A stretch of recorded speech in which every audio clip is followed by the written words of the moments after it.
les tests de QI ont été créés et cela a été leur mission initiale pour séparer les enfants de groupes, ceux qui pouvaient aller, disons, à l'école générale et ceux qui devaient aller dans ce qu'on appelle les classes spéciales.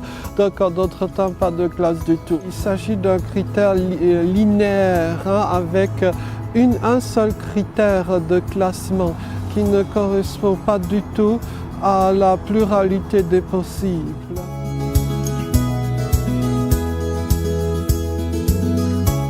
Il y a des gens qui ont passé des années à l'école ou à la fac et qui sont d'une bêtise absolue. Et à l'inverse, il y a des gens qui n'ont absolument pas fréquenté l'école, qui savent plein de choses et qui savent, je dirais, en parler de mille et une façons enrichissantes. Simplement, nous vivons dans une société où vous ne pouvez pas avoir, on va dire, une vie correcte si vous n'avez pas eu cette socialisation qu'apporte l'école. Donc peut-être que si on recentrait le système scolaire sur ses véritables missions, peut-être qu'on pourrait le rendre à la fois plus performant et plus inclusif.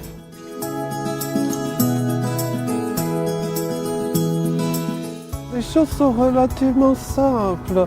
Déjà, le fait d'avoir des gens autistes, cela apporte toutes les compétences et qualités des gens autistes, par exemple leur fiabilité. Il faut bien voir que d'avoir des personnes différentes dans son équipe, cela apporte, quoi qu'il en soit, une chose supplémentaire, à savoir que tout le monde apprendra à fonctionner dans un cadre multiculturel. Alors pas multiculturel nécessairement au sens où il y a des Japonais et des Chinois, non.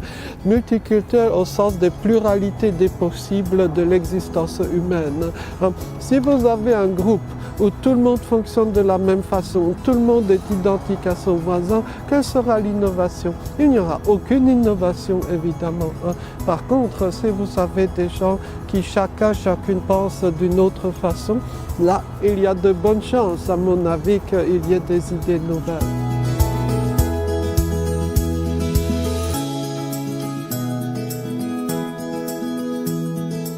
Je pense qu'il faudrait que les responsables d'entreprise fassent une visite, par exemple, à des personnes autistes non verbales, donc qui ne parlent pas, et qui travaillent, qui déploient leurs mille et une aptitudes.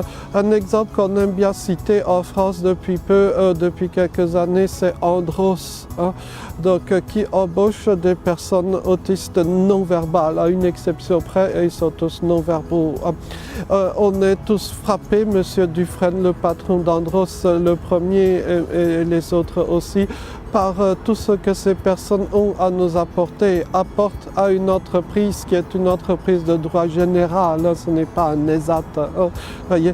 Et je pense qu'en termes de productivité, en termes de fiabilité, ces personnes autistes battent largement les personnes non autistes. Et ça, c'est, je pense, un apport majeur que ces gens ont.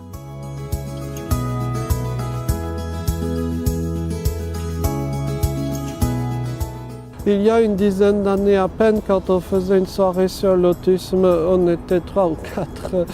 Aujourd'hui, on sent que le grand public est intéressé. On sent que le monde économique commence à s'intéresser à ces questions. Il faut absolument multiplier les rencontres directes parce que finalement, ce sont les seuls qui ont un impact, à mon avis.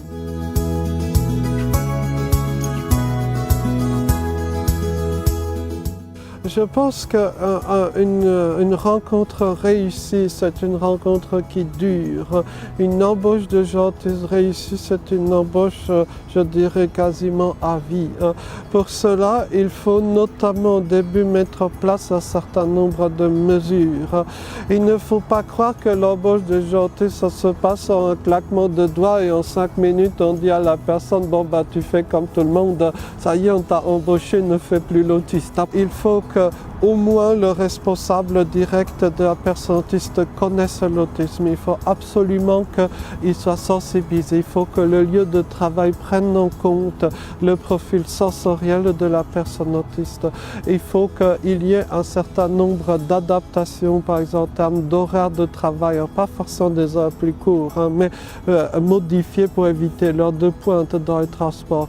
Il faut comprendre que la personne autiste, par exemple, ne souhaite pas manger avec les autres, que la personne autiste n'est pas intéressée, n'est généralement pas intéressée par les promotions, devenir manager, c'est pas en général un projet pour les personnes autistes. Souvent les gens autistes n'aiment pas les vacances ou les week-ends parce que ça casse le rythme de travail. Donc sur tous ces points-là, c'est toute une sorte de petite révolution culturelle qui sera nécessaire pour certains managers habitués à manager, dirions-nous, des gens non autistes. Ce que je peux vous dire, c'est que tous les chefs d'entreprise que je connais qui ont joué le jeu, on redemande. Et c'est peut-être la plus belle des leçons.